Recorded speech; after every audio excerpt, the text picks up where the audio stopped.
We people start originally from my homeland like my old... When I first had the dream of sailing around the world, I didn't really know much about crossing an ocean on a sailboat. So I did what most people probably do.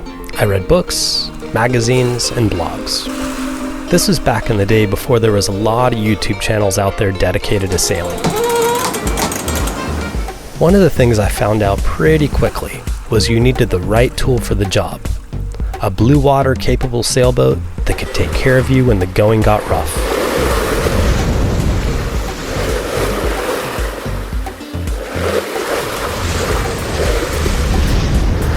I went to a Mahina Expedition seminar, and they had a list of good value, offshore capable boats. This is actually how I found out about Amel. Luckily, I made a good choice when I found Delos, and she's guided me through some pretty silly mistakes. To date, we've sailed her over 50,000 nautical miles, and only now am I realizing just how little I knew in the beginning. Looks like a pretty cool spot, huh? Oh, it looks awesome.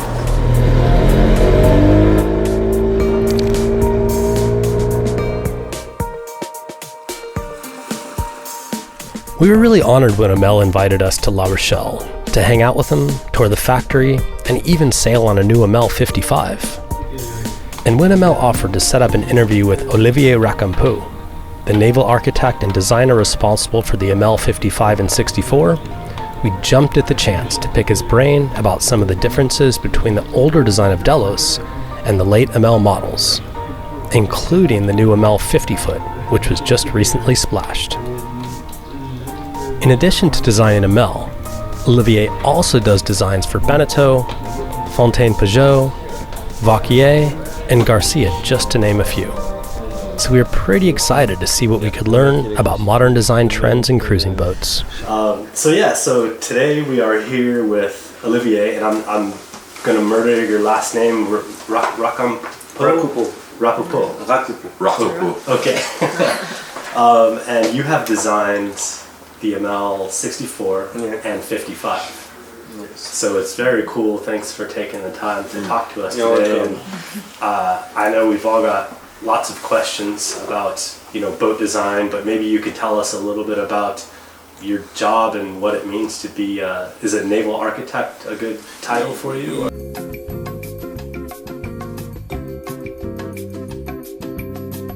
A good title for you? Yes, I'm mainly naval architect, but also you're a designer.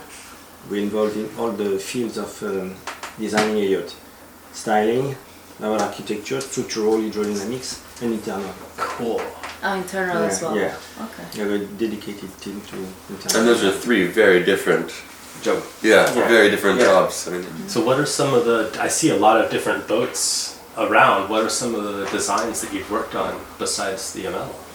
We are involved with Beneteau. We are designing all the big Beneteau, over 45 feet. We are designing the Fountaine Pajot. Okay, cool. I think so monohull and catamaran as well? Yeah, nice. yeah. We are involved with Wauquiez and Garcia and Garcia as well. And Allure. Wow. Nice. Aluminium cruising yachts. Yeah. So a very wide variety. And we are also working on a custom project for people wanting to build large yachts. Yeah. So designs all the pictures of the boats around here, they're all so different. And do you think about the different kind of ways the boat is going to be used when you're? So you said you do Beneteaus as well, and that compared to Amel, it must just be. There's such different boats, and they're so. It's not made for the same sailing program. Right. That the situation. There is some boat for holiday, some boat to go around the world, some other to go in Antarctica, some monohull. So that's the first thing you probably think about when designing a boat is, okay, this boat is going to be a liveaboard. What do you want to do with it? The main important thing is that on a cruising yacht, everything is dedicated to the crew, to the comfort, and speed is one component on which we work a lot, but the interior accommodation, lifestyles, everything like that are for you more important Yeah, than, of course. than the bow shape and things like that. So we have to balance things between technical fields and aesthetic and functional.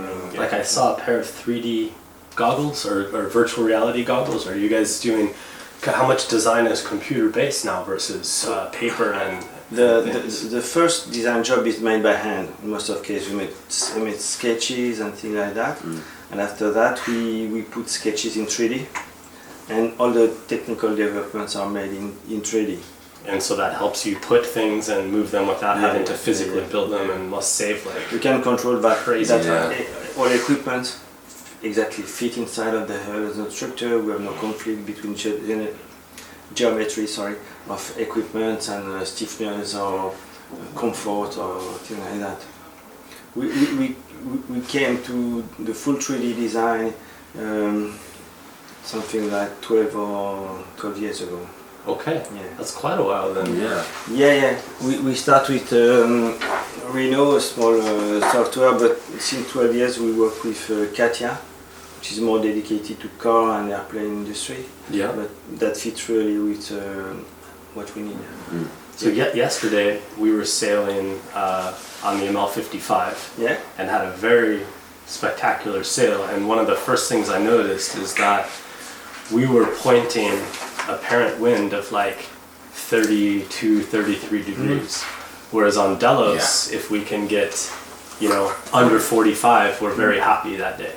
And the water has to be flat for us to get to 45. I know that we have a lot of gear on Delos. We carry tons of fuel and supplies, and we have a big dinghy on the bow, and we've added solar panels to the back, but it still feels like I was wondering if you could explain what changes between the two designs have been made to give you that. And we were still going 8 knots and only 13 knots of wind, so I was like, that's pretty cool. And like, is it changes in the hull and the keel and that make a boat better upwind and performance? Delos is Super Marmo 53 or Super Marmo 2000. So lots of things change between the like over 17 years. The new hull shapes are more narrow in the forepart of the whole shape, but more beamy aft that give more. It's more powerful. The sail plan is also really different. If we have the capability to trim the sail more inside of the boat, because the cars have been sort of moved. The chain plates are more inside. Yeah. So instead of having the two downwind poles, now it's an arrangement with a single pole for downwind sailing and with spinnaker. So do you think that, like, because one of the things we like is we can sail dead downwind, like wind right at our back and maybe 30 degrees to either side in the trade winds and do good. How are you meant to sail with this configuration? Can you sail dead downwind good, or must you slightly be off the wind a little bit? On new boats we are more sailing with jibes, downwinds, which most of it is more comfortable. Yeah, you get less roll, more comfortable on board. The average speed is really better. But you sail a slightly longer distance. Longer distance, but the VMG, downwind VMG, stay better. Cool. I think, yeah. But you need to jibe and to use a spinnaker. Yeah. Asymmetric spinnaker, kind of quad 5, which is a kind of deep sail for going downwind. Yeah. What kind of downwind sail are you using? We just have our our normal Genoa and then our forward ballooner that we like use. a Jeneker, very lightweight. Yeah. In scissor configuration, symmetric condition.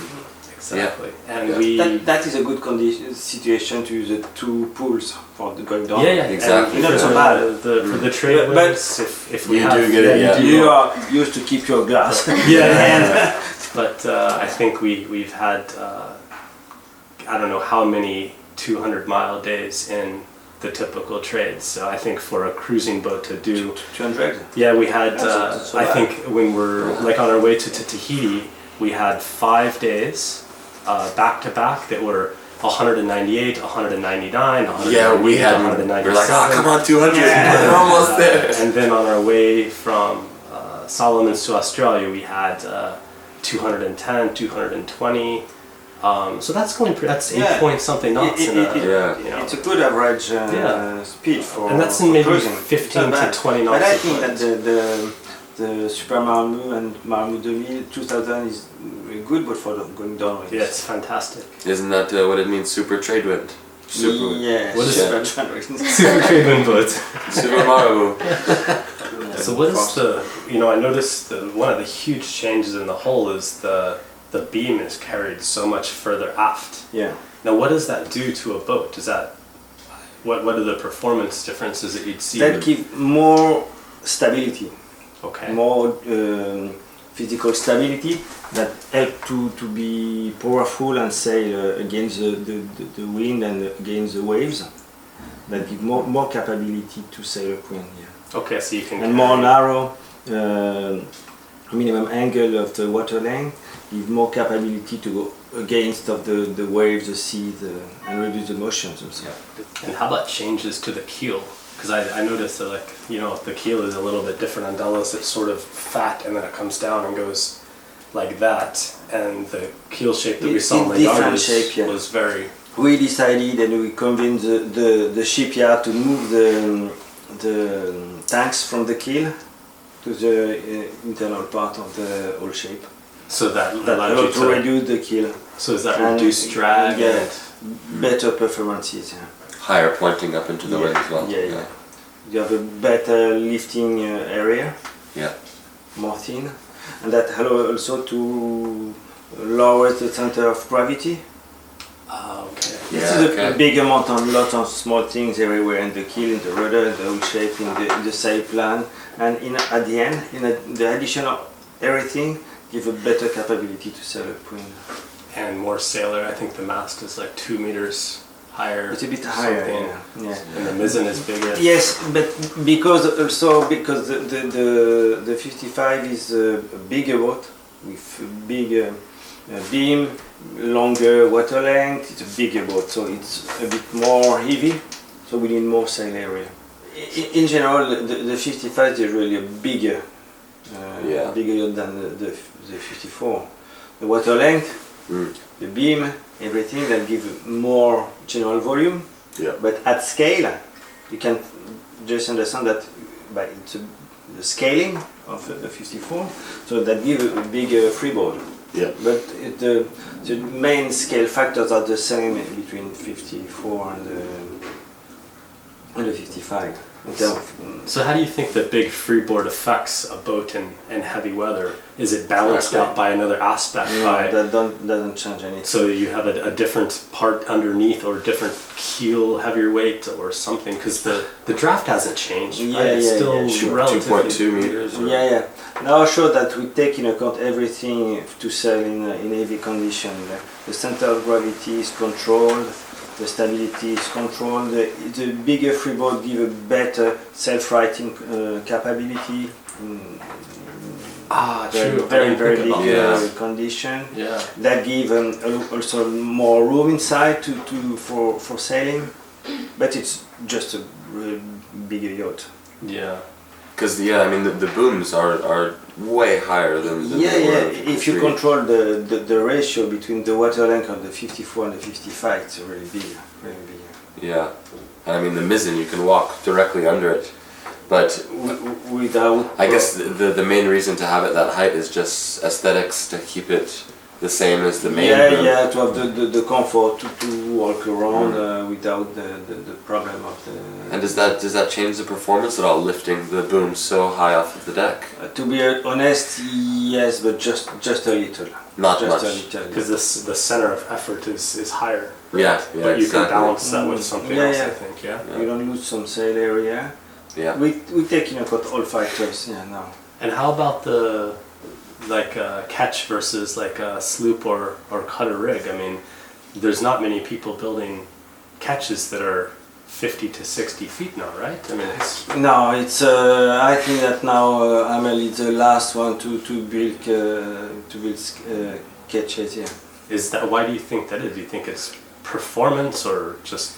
In terms of performance, I think it's not a significant improvement, but that give easier way to reduce and control sails. Sails are smaller. I think that's exactly. But it's just a small factor now, because with the electric winches,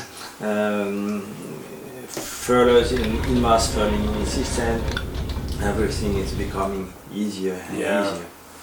I do really like the way for a cruising boat a ketch sails, because it gives us a lot of options.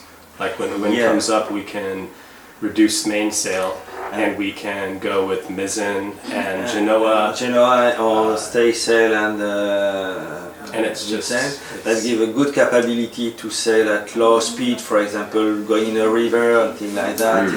Easy to tack in short track or. And then from like the lifespan of the rig, I think you have the rigging, but now you're distributing the loads across 2 masts, two stays. Instead of having a very big main, the same area can be kind of spread out over a main and a mizzen. And it's a very, very cool place to hang your laundry as well. So we cannot forget that. It is a great place. I never thought about that question. You have to think about good idea. So the people living on boats, you can put your laundry back here, and it's it gets hang in your the dive sun, here. but it's protect. Yeah, you have a place to Give hang your all dive these here. tips to the yard. You can, For the marketing, it's good actually. And look at this photo. Your laundry. To put on the brochure. these are important things. It would be interesting if, like you said you guys designed the inside too. So what are the main like things that you think about when you design the comfort inside the boats? Like how the beds are, like because I thought about all the beds are always positioned kind of longitude with the boat. Like why would that be? First thing, the general arrangement for accommodation is decided between the yard and us, but mainly by the yard. Okay. That make the choice because of they want to build and sell and marketing point of view. But in most of case, beds are in longitudinal position because of heeling and rolling and things like that. But in some other boats we have made transversal beds. So kind of across. When sailing, it's not a problem, I think. Yeah, people, for example, in the US like very much the boat in transversal position, because when you are at mooring and the boat is rolling, it's really much comfortable. Yeah, sometimes I even sleep that way. Yeah, I find that too. Sure. Like if I sleep too much, I like to switch sometimes and sleep because you get pains and stuff. It is just rolling. Rolling like a log. Mooring, But I've made a custom project, 74 feet in the past, for experienced sailor that want to have a transversal bed with rams able to trim the bed. Oh, really? Yeah, it's not really complicated. It's really rams. Interesting. But he wanted to sail always in transversal position because of rolling, mostly. So then if you're on a big heel, you just adjust the bed and it's flat. What about a gimbaled bed? Do you think that's possible? That can be fun. I don't know, it sounds like seasickness because anytime you put a hammock on a boat and when it's moving, too much movement going on. People think hammocks are a good idea underway, I don't know. It's like great at anchor, but underway they're terrible. So on the model we were in yesterday, there was seven watertight compartments. I think there was the bow, like the sail locker, and then there's the forward cabin, engine room, 2 cabins in the back, aft lazarette. So how much of that could fill up with water before? Like, could you really fill up any certain number of those, and she would still stay afloat? I think that the 54 can sail in good condition with hole in the hull. And then you could just close that off and shut the close plumbing. the door and two 4.5 compartments give a good flotation. Most of the problem of flooding, from what I heard, come from the rudder. Yeah, no, absolutely. Yeah. And in fact, last year... It's a more critical area. A lot of people are thinking about the bow, but most of the problem come from the rudder. Yeah. because last year there was a boat that hit something north of Madagascar. Yeah. And they lost their rudder. It was a spade rudder, no skeg, and it just. And then and they had the boat filled up, and then they had to get off. I think they were rescued by out of their life raft within 36 hours. The most important thing to maintain the aft compartment really watertight. Yeah, and I think I noticed yesterday that it's in the aft lazarette, which is completely separated from the rest of the cabin. I was thinking about one thing when I was sitting inside, like what's new as well with the 55 and from Delos and stuff. It's the windows in the hull, and I sat in the bow there and I was like, oh, this is sweet. You can kind of sit in there and you're so close to the ocean and stuff. But I was wondering, is it any safety issues? Like, what if the wind, I don't know, if you're heeling over and the window get hit by a log or something, or like, is it like, how would the window? No, they're very, very strong. Oh, okay. Yeah. As strong as the hull, or? It's difficult because it's not the same material, but yes, more or less strong like the hull shape. Yeah. Okay. So if, so it wouldn't like burst. Something that would break the fiberglass would break the window. Cannot break. I think there is no experience in the world that we should break the windows. I think I never heard about. Okay. Yeah. But it's very safe. That's good. So in the Amel it's glass, but it's really it's something like 15 millimeters or multi layers with it's like a ballistic glass. There is a bulletproof yeah, it's more or less bulletproof. Yeah, kind of. But it's very, very strong. Okay, so yeah, one more thing for the interior. The first thing, I guess, that's not a worry, but Karin was talking about the new portholes that are in. And for us, that's like storage for us. That's a huge part of where all of our cabinets are, and we can pack things away. Is that a big process into thinking about the cruising yacht as far as, okay, we're going to put these windows here, but it'll take away from cabinets and storage and things? We always have to take decision about what to do, but sure that now people want to have more light to see outside, but we need that kind of storage. Yeah. But as the boats are becoming more longer, beamier, we also save new volumes. do you think we can still fit 1,000 beers on an ML 55? And 7 Yes, people. Yes, even more. Even more. 2,000 beers. Because when we left Thailand, we had 1,000 beers. And 1,008. We had about 200 bottles of wine, I think. And 7 people. And 7. And enough rice and pasta for 7 months. We provisioned for 7 months. For 7 months? Yeah. But also we're not every, I mean, we're the weird kind of, we're the extreme side that you don't really have to. And what about the flotation? It went down. But I think we noticed in light winds, we noticed we were maybe a quarter knot to a half knot slower. So in trade winds, there was no notice. We were still making good speed. But I think we probably, between food, fuel, beer, it was probably 3 to 4 tons of provisions. 4 tons. I mean, just fuel and water was 2 tons, right? Yeah. And then we had 500 kilos of canned goods. We had another, they figure 1,000 cans of beer is 500 kilos. That's 3 tons right there. You haven't even gone through rice, flour, sugar, salt. And then, all of these things. You're making bread every day, and we have a big dinghy, and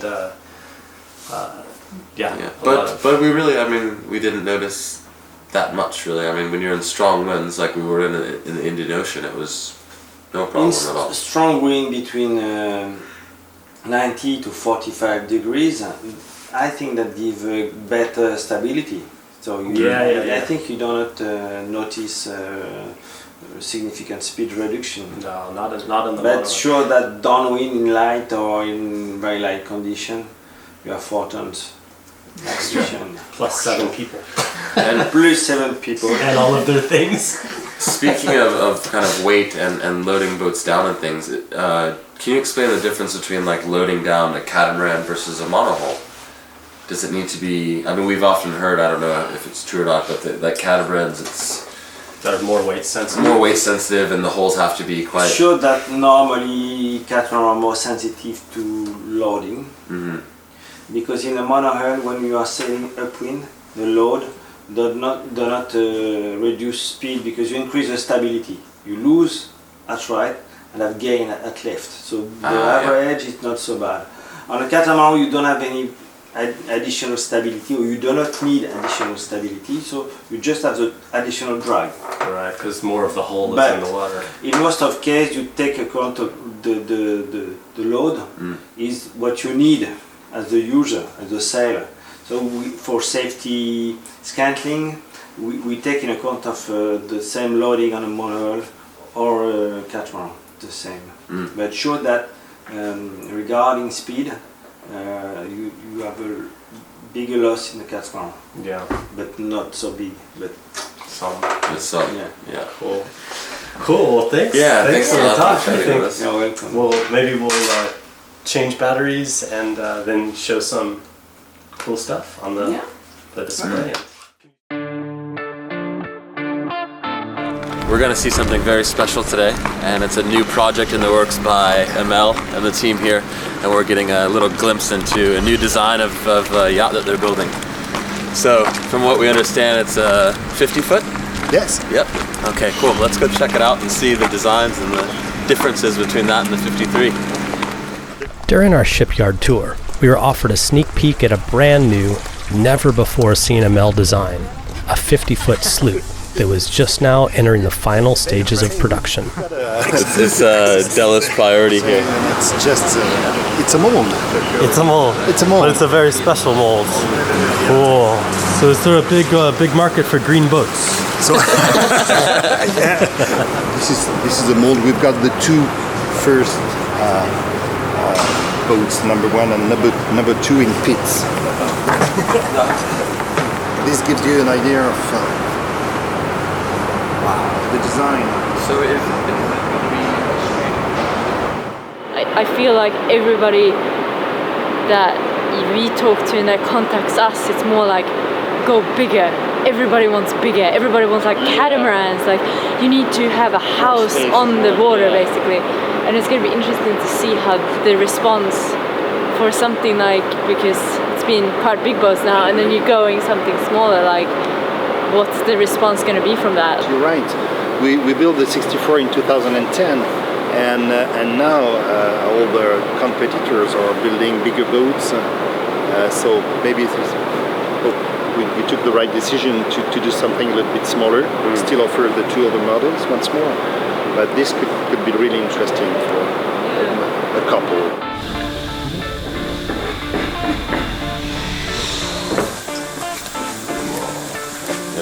There we go. Ooh, she already looks like a sexy beast. Yeah. I can't even know how wide that is. That's so wide. Okay, I want to look inside this crazy thing. know. So this This is history in the making, bro. you can move around. Oh, so the galley is there, Yes. and then here is kind of the sitting area. Sweet.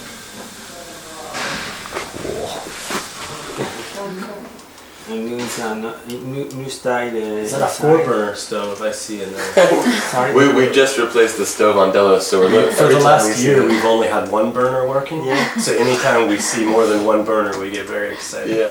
And then up the top is that storage along the top port. Like here, the wood. Yeah, you have a big locker there, Yeah. Okay. all around the Oh, okay. And 3 big windows. look up at the ceiling a little bit. Yeah. Oh, okay. More Yeah, windows up windows. there. Cool. A lot of light coming in, especially with those 4 big ones. Yeah, LED. And then, like accent. Yeah, and those the 4 hatches on the top. Lots of light. Even has a stripper pole, Brady. Is that a stripper pole? Could be. So that table can be lowered, so you can put the big bed there. Yes, electric table. So it goes cool. And then the main mast is kind of a Okay, so there's the So view wait, coming is this down. a keel? Kitchen with a 4 burner. Is that a compression post for the mast, or is that No, the mast is is it keel stepped or no? Or am I there is seeing- the pillar. We've got a very nice saloon, and the aft, of course. So the kitchen, the table will kind of be. So this is the Amel 50, hole number 1. History in the making. It's really cool to be on like the first of the first and to see it. And it looks really cool. I really love the layout of it. I'm grabbing. Is that padded in case you bump it? For our cabin. With big windows. Cool. Here is the space for the third cabin. Oh, just off. Yeah, here with the 2 stack bunks. Yeah.